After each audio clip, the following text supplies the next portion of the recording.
Mesdames les investisseuses, messieurs les investisseurs, bonjour! Aujourd'hui, je vais te donner 5 tips essentiels avant de rentrer sur le marché. Parce que, comme qui dirait, c'est assez simple de rentrer sur le marché, il suffit d'un ordinateur, d'un téléphone, d'une connexion internet, de l'oseille, et le plus important, toi. Et c'est ce qu'on va voir tout de suite. Bien sûr, pour me soutenir, n'hésite pas à liker, t'abonner et activer la petite cloche des notifications pour être au courant de la moindre vidéo qui sort et être en avance sur tout le monde. Et maintenant, jingle!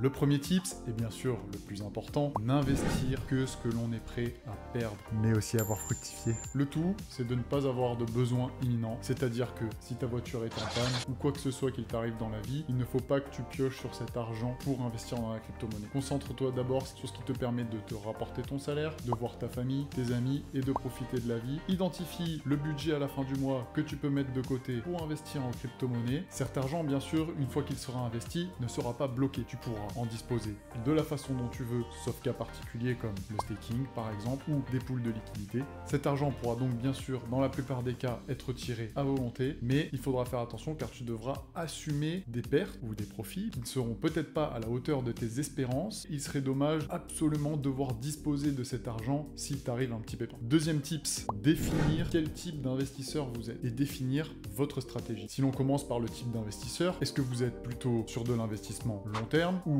vous avez plutôt un côté trader, avez du temps et voulez faire des échanges courts sur la journée avec certains mécanismes tels que des effets de levier pour générer de plus gros rendements, ou au contraire êtes-vous plutôt un collectionneur de NFT ou un mix des trois. Ensuite, il faut aussi définir du montant que vous êtes prêt à investir. Quelle sera votre méthode d'investissement? Est-ce que vous allez faire du DCA, Dollar Cost Average, qui permet d'investir à échelle de temps régulière un certain montant sans trop s'en préoccuper, ou est-ce qu'au contraire vous êtes plutôt du style à vouloir timer le marché, regarder avec de l'analyse technique et des courbes quand est-ce que l'investissement semble le plus propice à la hausse ou à la baisse et investir en one shot une certaine partie de ton capital. Vous regarderez bien sûr aussi la durée sur du court, moyen, long terme. Comme tu peux t'en douter, les échelles de temps sont différentes. Du court terme, on entendra par cela de la minute, de l'heure, de la journée. Pour le moyen terme, on parle plutôt en semaine et pour le long terme, on parle plutôt en mois, voire années. Même si en général, les échelles de temps sont plus courtes par rapport à certains autres domaines. En tant que troisième tips, mettre de côté ses émotions. C'est facile à dire, vous allez l'expérimenter. Quand vous aurez mis votre premier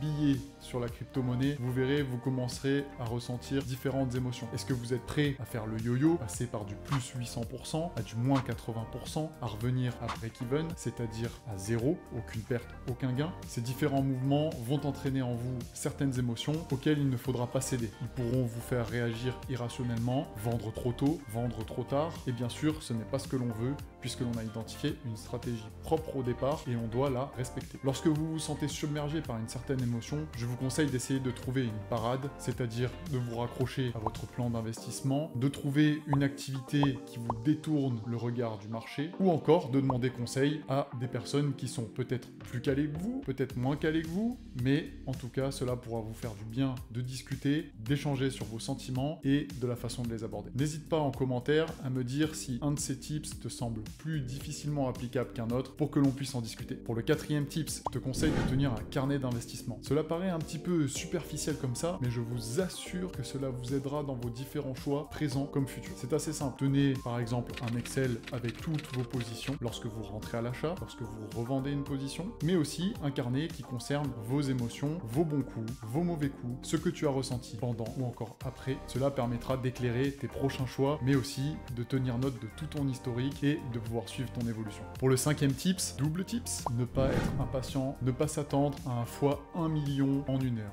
Bien sûr, il faut rester patient, il faut rester aussi factuel et raisonnable, et il ne faut pas que tu tombes amoureux de ton bag. C'est très important. Lorsqu'on a tendance à investir dans un projet, on va rechercher tout ce qu'il y a autour, on va rencontrer des personnes qui elles aussi sont très investies dans l'écosystème, on va sympathiser avec des gens, et on aura tendance à vouloir conserver notre bag, c'est-à-dire notre quantité de crypto-monnaie achetée, alors que celle-ci a pu faire des très gros multiples, ou au contraire descendre très bas. Il faut savoir rester rationnel, prendre des profits lors de de la montée, c'est-à-dire que lorsque vous avez par exemple doublé votre investissement, vous pouvez décider de retirer une certaine partie pour vous mettre à l'abri et respecter vos différents plans. Il faudra donc que vous soyez prêt à vous séparer de votre bague et de votre quantité de crypto-monnaies achetées, puisque le marché est cyclique. Vous aurez des phases de hausse, des phases de baisse, et vous ne voulez pas connaître les phases de baisse en étant trop exposé au marché. Je vous l'assure. J'espère que ces tips t'auront été plus qu'utiles et que tu les appliqueras dans tout ton parcours d'investisseur ou d'investisseuse. Je te dis merci et à la prochaine.